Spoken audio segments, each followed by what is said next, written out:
Егер мына мектепті араластырып ашатын болса, мына жерге келемін да, мына жерге келемін да, көрпені төсейді, жатамын. Міне, жатамын мына жерде. Жол бермеймін, бірақ араластырып аштыруыма мен жол бермеймін. Неге? Көрпені төсейін да, жатамын міне. Наурызбай ауданының әкімдігіне хабарласты бүгін.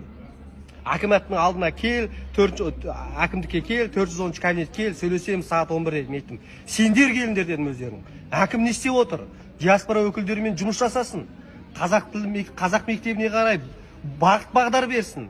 Айтсын, қазақ елмен, қазақ жермен тағдырын байланыстырған диаспора өкілдері Қазақстанда тұрам десе, байланыстырса өзін тағдырын, балаларын қазақ мектептеріне берсін. Біз оларды бөліп атқан жоқпыз. Олар бөлініп атыр керісінше. Қазақ тілді мектептерін санын біз көбейту керекпіз. Оқу ағарту министрі Асхат Аймағамбетов сомен жұмыс жасау. Нөмір бірінші проблема осымен айналысу керек.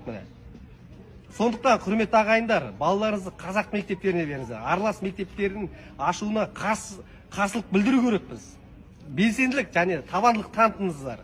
Үйде жатып, лайк, комментарий жазып, диванда жата бермеңіздер. Келіңіздер. Мына 207-ші мектептің алдына.